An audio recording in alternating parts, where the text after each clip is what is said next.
the EWTN Global Catholic Radio Network presents Vatican Insider with Joan Lewis. Each week, Joan brings you news from inside the Vatican and the Church around the world, as well as interviews and answers to your questions. Now, here's the host of Vatican Insider, Joan Lewis. Welcome to Vatican Insider on this first weekend of May.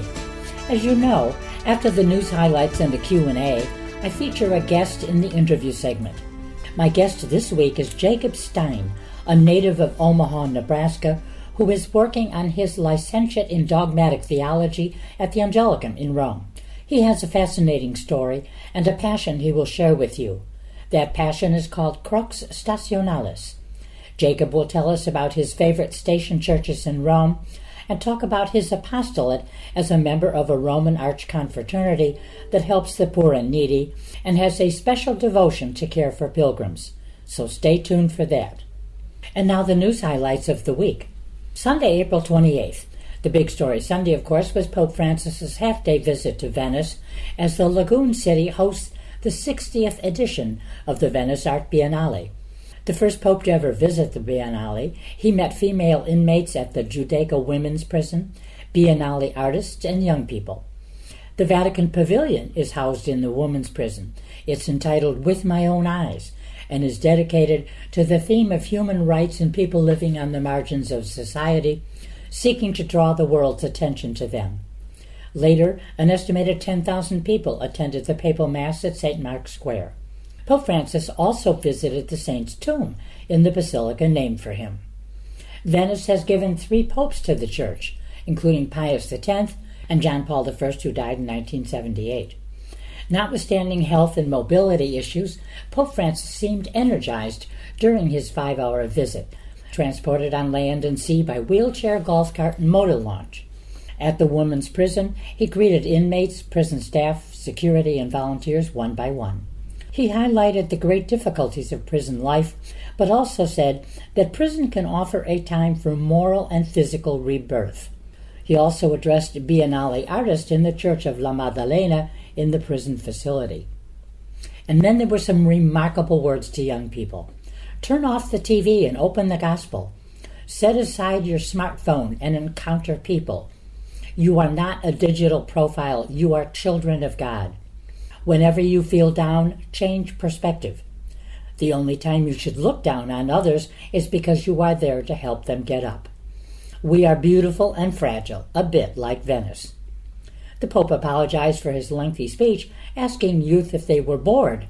1,500 young people shouted out, "No!" The Pope said, "Well then, you're being polite," and of course everybody laughed. Monday, April 29th.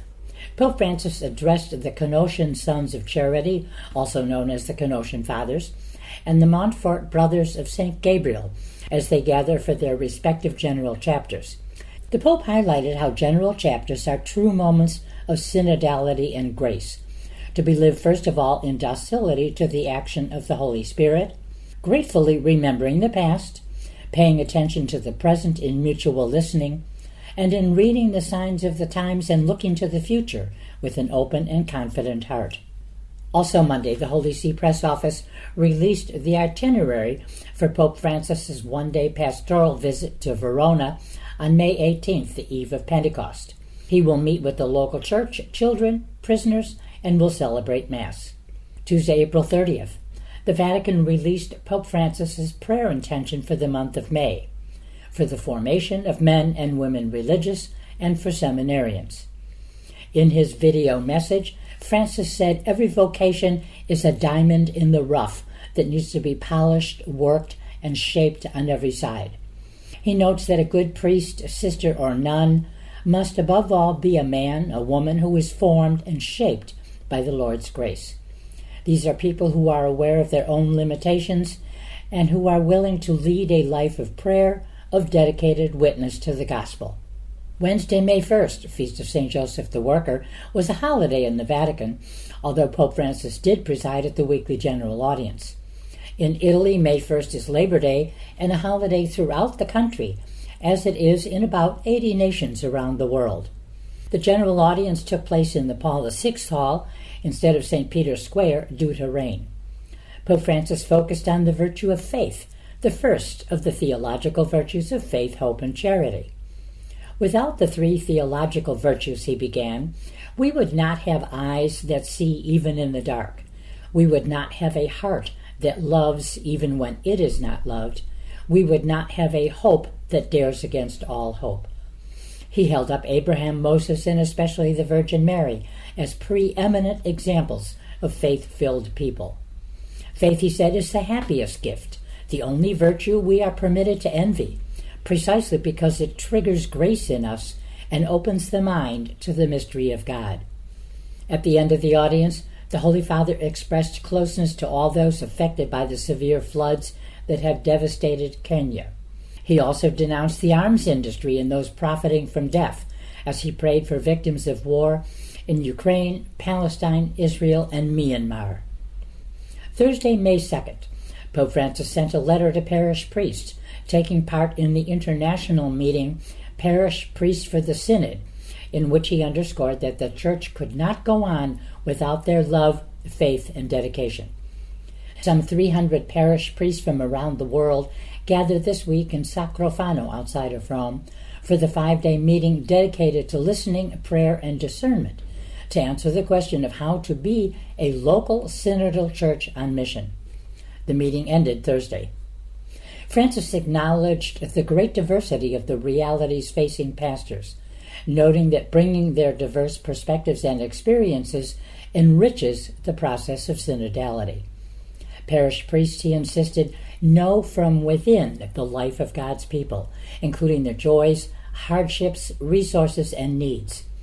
For this reason, a synodal church needs its parish priests. He said that without priests we will never be able to learn how to walk together and to set out on the path of synodality. Also Thursday, Pope Francis welcomed senior clergy from the Anglican Communion who were in Rome this week for the 2024 Primates meeting, the first of its kind to be held in the Eternal City. He thanked the gathered bishops for having chosen Rome, the city of the apostles Peter and Paul, as the location for their meeting this year, saying, I realize that the role of the Bishop of Rome is still a controversial and divisive issue among Christians. In fact, the primacy of the See of Peter is a point of division between Catholics and Anglicans. For this reason, said Francis, it is necessary to engage in a patient and fraternal dialogue on this subject, a dialogue which, leaving useless controversies behind, strives to understand how the Pt1 ministry can develop as a service of love for all. Francis also stressed the need for a fruitful ecumenism. Also Thursday, the Holy Father welcomed to the Vatican King Abdullah II of the Hashemite Kingdom of Jordan. The Pope has known him since the start of his pontificate. Their first meeting was in 2014 for the occasion of Pope Francis's apostolic journey to the Holy Land. After their conversation and greetings with the Jordanian delegation, there was the traditional exchange of gifts between the leaders. Friday, May 3rd, Pope Francis met with members of the Blanquerna Foundation at the Ramon Llull University in Barcelona, and he urged Catholic universities to provide education that helps people form their minds and hearts without seeking to create, quote, illusory replicas of impossible ideals. The Pope invited university professors to help students realize that even when they have achieved their goals, they still must strive for an encounter with the Lord and dedicate themselves fully to service of God.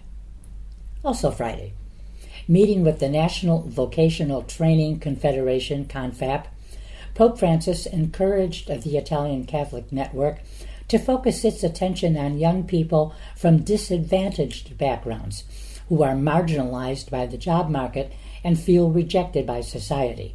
Addressing some 6,000 members of CONFAP in the Paul VI Hall, Pope Francis warmly thanked them for their work, which he said, inspired by the social doctrine of the Church, provides a vital service to society, not only because they offer state-of-the-art courses, but most importantly, because they reserve special care and attention to disadvantaged and marginalized young people. Well, stay here for the Q&A and my talk with Jacob Stein about Crux Stationalis. Welcome to this week's Q&A. The question sent in via email is, what is the apostolic pardon? Well, I want to tell you, this is so important. I want you to listen closely. And if you have any questions, talk to your parish priest. The apostolic pardon is given as part of the last rites. The Handbook of Indulgences, number 28, says, quote, priests who administer the sacrament to the Christian faithful who are in a life and death situation must not neglect to impart to them the apostolic blessing with its attached indulgence. The apostolic pardon or blessing is an indulgence given in situations of danger of death, usually after the absolution of the sacrament of penance. The focus is on the remission of temporal punishment due to sin. One of the prayers a priest will say is, quote, by the authority which the Apostolic See has given me, I grant you a full pardon and the remission of all your sins, in the name of the Father and of the Son and of the Holy Spirit.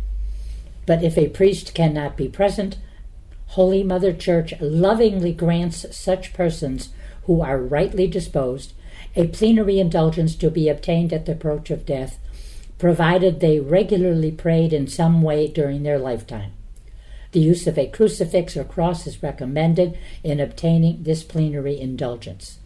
In such a situation, the three usual conditions required in order to gain a plenary indulgence are substituted for by the condition, quote, provided they have regularly prayed in some way. I think you can gather from what I've just said that this is very, very important.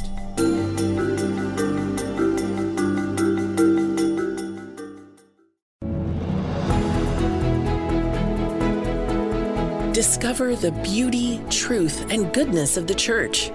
With the EWTN online learning series, you can delve into the riches of the faith and grow closer to the Lord with free videos and study guides. Enroll in the EWTN online learning series free courses today at learningseries.ewtn.com.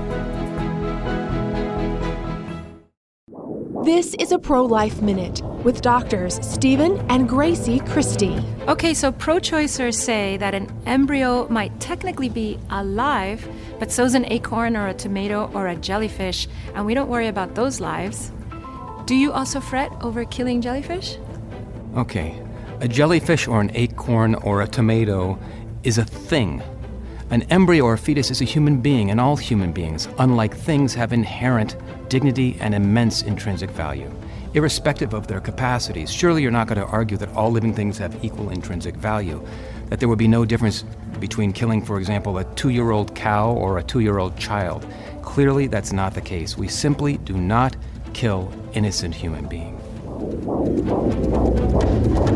For more on the culture of life, go to EWTN.com/prolife. Welcome back to Vatican Insider. Here's Joan Lewis. Well, I want to welcome my listeners to another fascinating weekend with Vatican Insider. It's always fascinating because of my guests. And I have a guest you are going to love to listen to this weekend, Jacob Stein.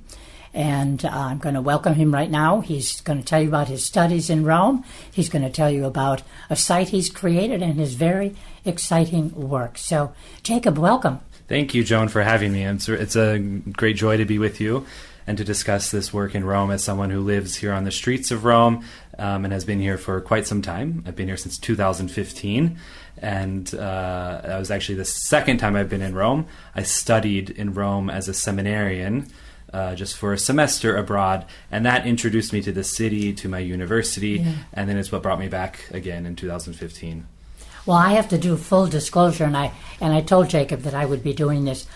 We first met at a dinner party at my home, and a year and a half ago, I guess it is now. And it was the dinner party to honor Cardinal Pell. The Cardinal and I had known each other for many years. He had been back in Rome after that terrible, tragic time of being unjustly imprisoned in Australia. He was back in Rome, and even if he wasn't a top news story of every day, he was at the top of anybody's agenda who wanted to know about the Vatican. A very well-bred, thoroughly delightful person who knew the Vatican inside and out. Certainly the finances, that was his area of interest. But my listeners know that I love to give dinner parties and bring people together. And so, of course, Father Joe, his secretary, was there, the cardinal. And then I said, bring 3 other guests. And dear Jacob Stein was one of those 3 guests. So, Jacob, you're completing your licentiate? Or you have completed it? I'm still completing my license in dogma and dogmatics at the Angelicum, the Dominican University in Rome. How long is a licentiate? How many years, generally? So typically it would be a 2-year program. With all this work that I do in my own, we'll get to this, I'm sure, this topic, but with all this work and as a lay student in Rome, it can be sort of a balancing act of managing your studies and your work and social life as well in Rome. Oh, sure. And so it's a 2-year program which follows upon 5 years of formation, 2 years of philosophy, then 3 years of a bachelor's in sacred theology, and then 2 years of this specialization in your own field within different theological sectors. You are from Nebraska. Tell us about that, a little bit about your family, etc. Growing up. I grew up in Nebraska. My family is all in Nebraska. I'm the youngest of 4 children. We grew up in the church. Nebraska seems very far away from Rome, so I never would have thought that I would have lived in Rome when I was younger. But the first time I came to pilgrimage was in 2009. I was just about to enter seminary, and I came on a 12-day trip. And it was my first experience of the Eternal City, of Assisi, of Orvieto, and so I kind of I got hooked at that point. And then obviously Nebraska is my home, but Rome has become very much my second home. And so, as I said, I've been here since 2015. Yeah. I was going to say, all roads lead to Rome. Which road brought you here? And you just told us. And I can remember, speaking of home, when I moved over here, my parents were living in Illinois. And for me, home, when I was here, was always where Mom and Dad were, where the family was, right? And then they retired to California, so California became home. And people would say to me, so Joan, where are you going on vacation? And I'd always say home. And they'd say, but isn't Rome your home? And of course, then that's a whole topic, over a glass of wine or something else like that. Tell us a little bit about the Angelicum, a university. I just love how it got its name. Well, the name comes from St. Thomas himself, the angelic doctor, just in the purity of his doctrine, in the fact that he's such a giant in the way that he synthesized and systematized just all of the teachings of the Church Fathers from the fullness of revelation, which was handed down to us by the apostles. And that was something that it's interesting. I'm in a class just right now on his life, and we sort of experience where he was in different parts of his life, whether it was in Paris or Naples or Rome or Orvieto, and what he was studying and how that then formed his thought and developed his thought. And especially when he encountered the Church Fathers in such a full sense, when he was writing, composing this, the Summa? The Catena Aria, actually. Okay. So the connection of all of the commentaries of the Church Fathers on the Gospels. So you're diving into the fruit of the Gospels with the wisdom of the Church Fathers, and that I would think that reading, even for someone who isn't doing it for study purposes or a degree, just reading Thomas Aquinas would be like being on a high. Well, and he always helps us. He still helps us with providing clarity of terms, with providing a way to look at the world, at theology, at God himself. Well, the proofs that he gave for, there is a God. Mm-hmm. And here's the proof, by the way, folks. And I think we have a great example. We would say that St. John Paul II isn't, properly speaking, a Thomistic theologian, but his great insistence upon faith and reason, and that there being no contradiction between the two, really finds itself in St. Thomas Aquinas with these 5 proofs, which are logical proofs which carry through to the existence of God. I think that's what I love. I'm a very logical person. And so when I read someone that I can fit into their scheme or they fit into mine. It's a great joy. So you're right, though. He was known as the angelic doctor, so the Angelicum, a nickname for the university, and an even shorter name is the Ange. You know, so so where are you studying? I'm studying at the Ange. I'm studying at the Ange, precisely. Now, Jacob, you also have a Facebook page. You alluded to doing different things. I know you do translations. We're going to talk about your big work in just a minute. But your Facebook page says you work at freelance translator and editor. You were a sacristan here at a Rome parish, the Parroquia Santa Trinita de Pellegrini, the Holy Trinity of Pilgrims. So a little bit about each of those things. I think we can go back to what I said about St. Thomas, about the different, where he was living, where the surroundings that he had really formed him. And I find that with myself. If I look back, I was able, when I first moved back to Rome in 2015, I was studying at the Angelicum. I was working as a sacristan at this parish, which is a parish historically which houses pilgrims and has a great apostolate for that reality. And we're coming on the Jubilee year, so all of these things resonate, and it's been all of these aspects have influenced how I've carried through my work with social media. I began with these translations and these editings of text in collaboration with different networks, and it's pushed me, especially after the years of restrictions that we had. It pushed me to explore Rome kind of by myself, and then to share what I was exploring with others, which brought me into more of the social media sphere and the development of my projects. It has to be wonderful, though, to work in a parish. I mean, I just talked to some of the American seminarians, who get, like at our parish, St. Patrick's for Americans, who interact before they're even ordained, to interact with people. You get to know people, you get to know problems, things you might face, as a priest, and just to get to know a parish and its pastors. So, no, I just do want to say that if you happen to have just tuned in, I am talking with Jacob Stein, a theology student in Rome, and he's the author of our next big point, and actually the purpose of his sitting in my office today for this interview, and that's Crux Stationalis, Crux Stationalis, Stationalis, all right? So now, we're going to get to the heart, the crux of the matter, and we want to talk about this amazing work of yours. Once somebody starts to visit Jacob on his site, you better have a good amount of free time because you are not going to let go. So tell us how this was born, what it is.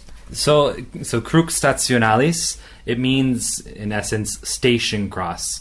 And people tend to think of the stations of the cross with that, but actually it alludes to a much more ancient tradition in Rome from the early centuries of the church, from the 4th, 5th century, where the local church of Rome, I'm sure your audience has heard about this a lot, but the Lenten Roman station churches. Oh yeah, I do a special show on that, always in Lent, exactly. So I took this name from what they used to do. They would gather at one church every day, and each different part of Rome would gather with their deacon of that area, who would be carrying a Crux Stationalis, a station cross, which was kept at St. Anastasia, which is a very, connected to the imperial part of Rome. It sits right on the foot of the Palatine Hill, and there so many precious relics were kept. Those crosses, but also the mantle of St. Joseph, the veil of Our Lady. Right. So it's there where they would have this great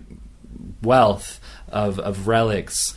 And so they gather behind that cross, and I took that name, especially for this Lenten tradition, and so in a way to transport this tradition to our daily life. So I get to use social media, where I explore each of these churches with segments of videos, 6 minutes, 7 minutes, 10 minutes. In the end, it's 6 hours of video that I can take you through all of the churches of Rome. Well, because it's 40 station churches. Yeah. And I think my readers and listeners know, because I've posted on my blog, but also done radio show, that it's now the seminarians from the North American College, average Catholics, professors at universities, and it can be ambassadors from different countries. They all meet at a certain church. Day one of week one is a certain church, and there's Mass at 7. And you become friends with all of these people. You might have coffee afterwards, but it's a wonderful thing, this coming together like they did eons ago.